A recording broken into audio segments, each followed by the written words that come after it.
इंद्रत्वं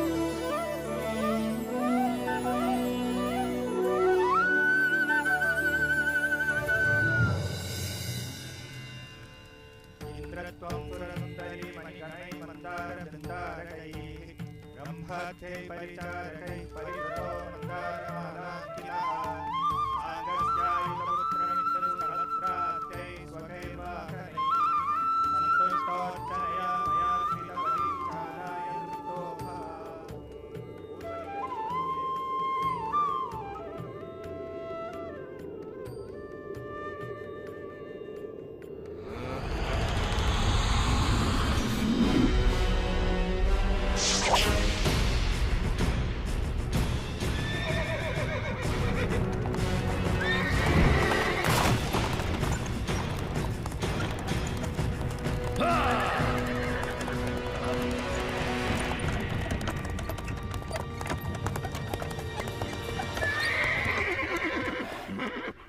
पृथ्वी पर मनुष्य आपको प्रसन्न करने के लिए यज्ञ कर रहे हैं देवराज इंद्र। ये ऋणी लोग आपका आभार प्रकट करने के लिए सब तरफ एकत्रित हुए हैं। होना भी चाहिए। इनकी खुशहाली मेरे हाथों में है। इन्हें ज्ञात होना चाहिए कि मैं बारिश का स्रोत हूँ जो इनके खेतों और भंडारों को अन्न से भरती है। संवर्तक, जो लोग मेरे लिए यज्ञ कर रहे हैं उन्हें वर्षा प्रदान करो।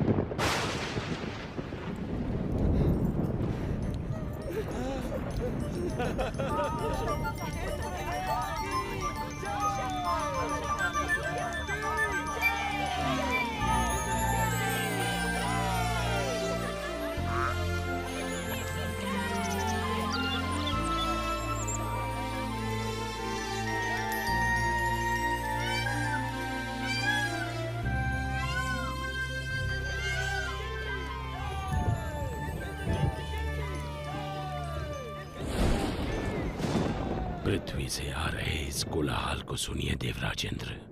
आप सचमुच सबसे शक्तिशाली हैं। स्वर्ग का देवता हूँ, इंद्र जो हूँ मैं। इंद्र, तुम अपनी मर्यादा भूल रहे हो। तुम केवल अपने कर्तव्य का पालन कर रहे हो। भगवान विष्णु का आदेश पूरा कर रहे हो। मैं जो चाहूँ करूँगा। मैं किसी का आदेश नहीं मानता। इंद्र, मैं तुम्हारा शिक्षक हूँ। तुम्हें अपने यश और कीर्ति का अभिमान हो गया है। मैं तुम्हें सलाह देता हूँ कि सुधर जाओ, अन्यथा तुम्हारा ये घमंड तुम्हें नष्ट कर देगा।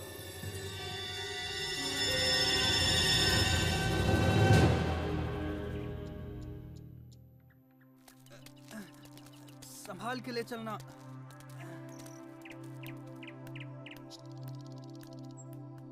बाबा, आप इंद्र के लिए यज्ञ क्यों कर रहे हैं? हमें इंद्र को प्रसन्न करने के लिए हर साल ये यज्ञ करना ही पड़ता है ताकि वो हमें बारिश दें। वैसे ही जैसे हर वर्ष हमें महाराज कंस को कर चुकाना पड़ता है। अरे नहीं बच्चों, इंद्र देव बुरे नहीं हैं। वो तो बारिश के देवता हैं। पानी जीवन के लिए अति आवश्यक होता है, इसीलिए हम हर साल यज्ञ के द्वारा इंद्र देव की पूजा करते हैं। परंतु बाबा, वो तो उनका कर्तव्य है। वो तो भगवान विष्णु के आदेश का पालन कर रहे हैं। देखो कृष्णा, ये बहुत पुरानी प्रथा है और हमें इसे तोड़ना नहीं चाहिए। बाबा, फिर हम धरती की पूजा क्यों नहीं करते जो हमें सब कुछ देती है, और सूर्य की जिससे जीवन मिलता है, और यमुना की क्यों नहीं? कृष्णा, तुम सही कहते हो, लेकिन ये संभव नहीं है।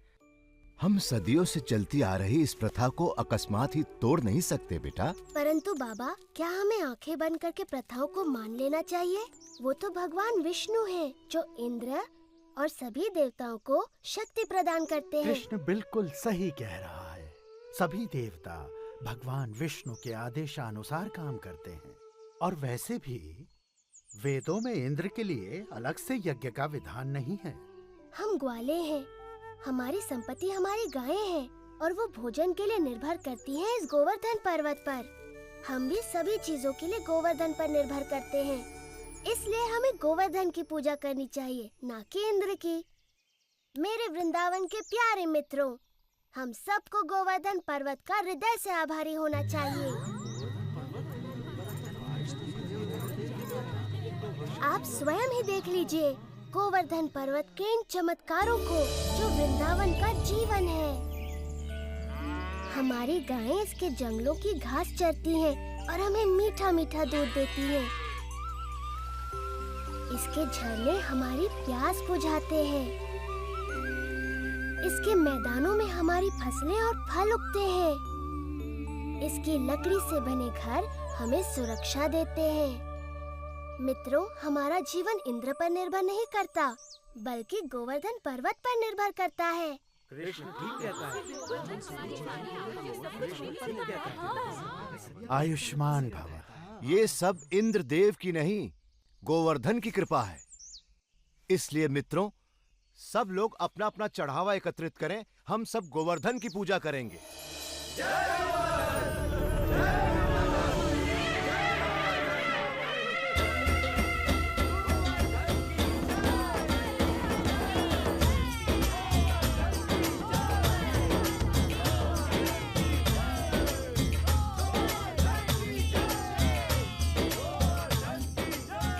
मैं गोवर्धन हूँ। मैं तुम्हारी प्रार्थना से बहुत प्रसन्न हूँ। अगर तुम सभी अपने पशुओं के साथ मेरी परिक्रमा करोगे तो मैं बहुत प्रसन्न होऊंगा।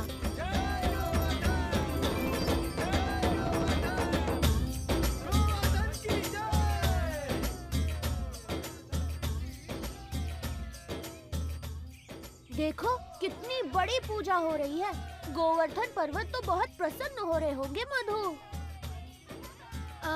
हाँ, गोवर्धन की पूजा करना अच्छी बात है बलराम, परंतु मैं इंद्रदेव को भी कुछ अर्पण अवश्य करूँगा, कहीं बुरा ना मान जाए। एक इंद्र के लिए और एक मेरे लिए। 2 इंद्र के लिए, 2 मेरे लिए।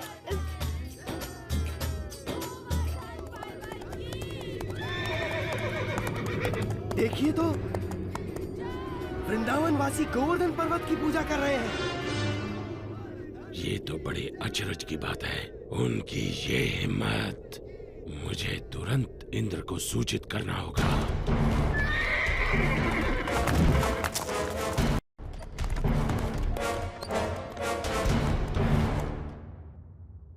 आओ आओ संवर्तक, मेरे साथ मेरे भक्तों द्वारा चढ़ाए गए चढ़ावे का आनंद लो। क्षमा चाहता हूँ देवराज इंद्र, परंतु ये समाचार आपको विचलित कर सकता है। अब ये मत कहना कि तुमने गलती से एक और गांव को बाढ़ से भर दिया। ये बात मन से निकाल दो। मुझे डर है कि आप इस समाचार से बहुत क्रोधित हो जाएंगे। देवराज, वृंदावन गांव के वासियों ने आपकी बजाय गोवर्धन पर्वत की पूजा शुरू कर दी है। क्या? गोवर्धन पर्वत की? उन्होंने मेरी पूजा ना करके मिट्टी के ढेर की पूजा की। वो ऐसा कैसे कर सकते हैं संवर्तक, वो भी मुझसे बारिश का उपहार पाने के बाद? ऐसा सुना है कि वो एक नादान लड़के के बहकावे में आ गए हैं। उपहास मत करो संवर्तक। क्षमा चाहता हूँ देवराज, लेकिन यही सच है। नंद के पुत्र कृष्ण ने अपनी चमत्कारी शक्तियों का प्रयोग करके वृंदावन के वासियों को बहका लिया है। अच्छा, उन्होंने मेरा आदेश मानने के बजाय एक नादान की बातों को माना।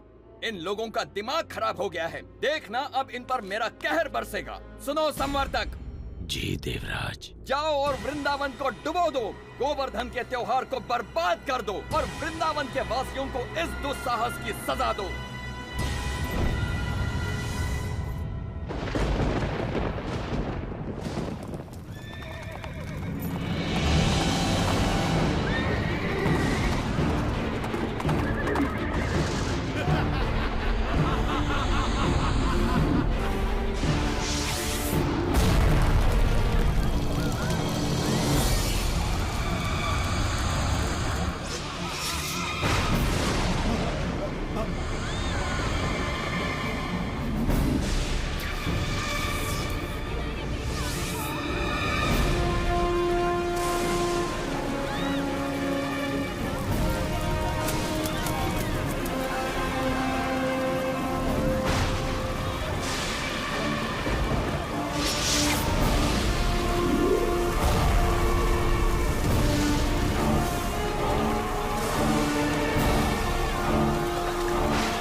देवता हमसे क्रोधित है, हम कुछ नहीं कर सकते।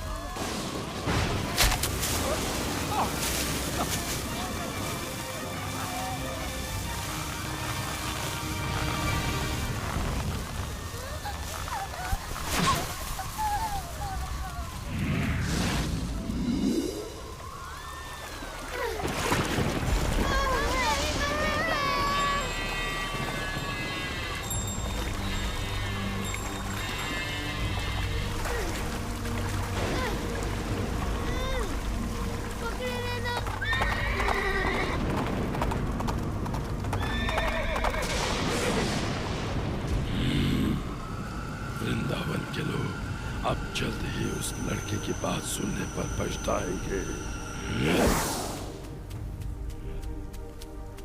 इंद्रदेव हम सभी का विनाश करने पर तुले हैं, कुछ करिए नंद महाराज। मेरे प्यारे कृष्ण, मैं जानता हूँ तुम हमारा हित ही चाहते थे, लेकिन तुमने इंद्रदेव को कुपित कर दिया। हमें इसी समय उनसे क्षमा मांगनी चाहिए। परंतु बाबा इंद्र। रुको बलराम, बाबा ठीक कहते हैं। ये सब मेरी सलाह के कारण कष्ट भोग रहे हैं। अभी भी देर नहीं हुई, हम इंद्र से क्षमा याचना कर सकते हैं। रुको, कृष्ण कभी भी हम पे या हमारे वृंदावन पे आँच नहीं आने देगा, कभी नहीं। आपने सच कहा माँ। आप सब के लिए मेरा प्रेम इंद्र की इस दुष्टता से बहुत बड़ा है। वृंदावन की रक्षा मैं अवश्य करूँगा। कृष्णा, मेरे बच्चे।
इतने तूफान के बाद भी ये असंभव है। यदि हम इंद्र के आदेश अनुसार इस छोटे से गांव को तबाह नहीं कर पाए तो वो हम पर कोई दया नहीं करेंगे। आगे बढ़ो मेरे योद्धाओं, ये तूफान तब तक थमना नहीं चाहिए जब तक वृंदावन पूरी तरह पानी में डूब न जाए।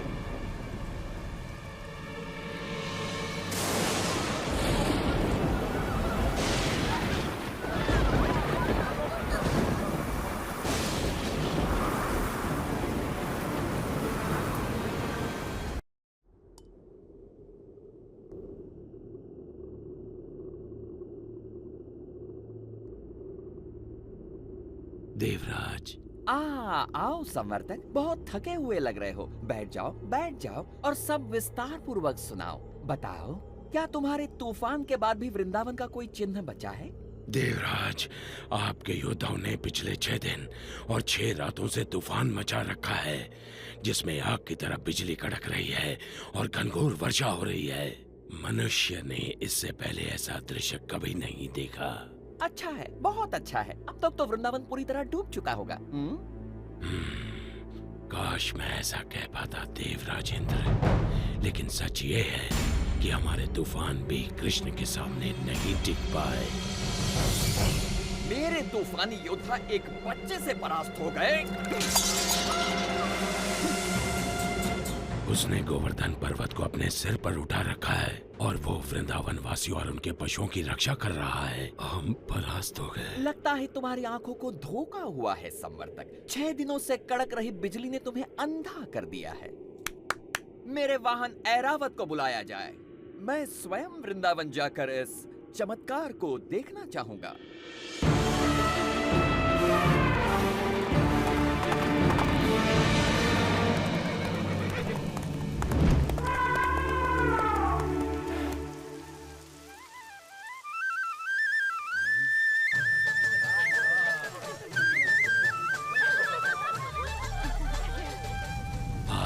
स्वयं ही देख लीजिए देवराज।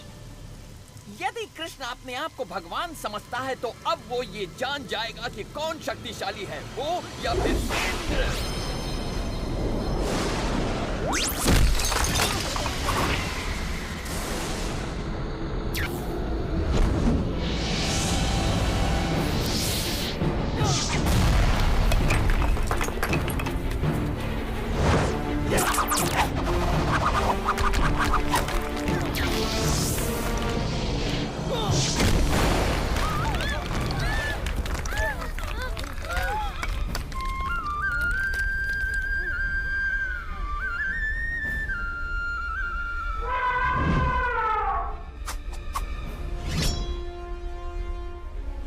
इंद्र के क्रोध से बच नहीं सकते। कृष्ण की बात मानने का दंड भुगतना होगा।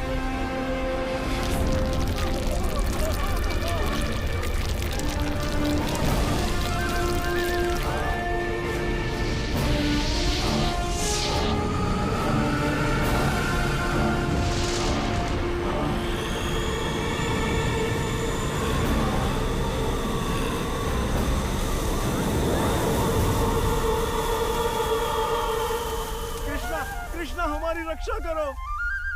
इंद्र गोवर्धन पर्वत को नष्ट कर रहे हैं। इंद्र कुछ नहीं बिगाड़ सकते, भय मत करो।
तूफान थम चुका है।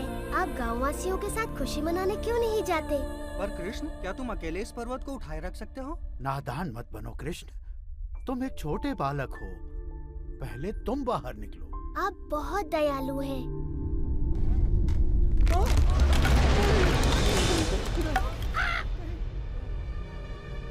आप सचमुच चाहते हैं मैं पहले चला जाऊं? नहीं, रुको! मुझे छोड़कर मत जाओ!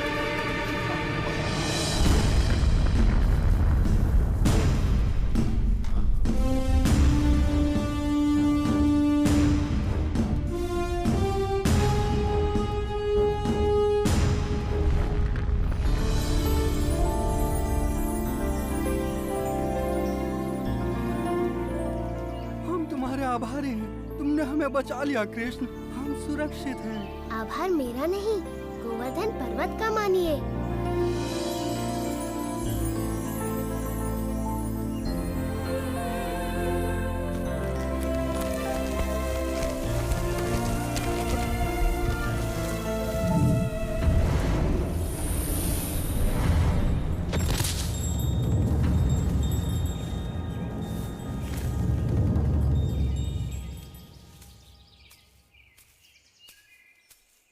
देवराज इंद्र, मैंने देखा आप मुझसे कितना स्नेह करते हैं। अन्यथा मेरे प्रतिकार के बाद भी आप मुझसे मिलने यहाँ क्यों आते? कृष्ण, प्रतिकार तो मैंने किया है आपका। मैंने बहुत बड़ी मूर्खता की। भूल गया था कि मुझे शक्तियाँ आप ही से प्राप्त होती हैं। मैं सदैव आपका सेवक रहूंगा। मैं आपसे क्षमा मांगता हूँ। देवराज, आपको अपनी शक्ति का बहुत अभिमान हो गया था और ऐसा मैंने इसलिए किया ताकि आपका अभिमान तोड़ सकूं। जाइए, मैं आपको क्षमा करता हूँ।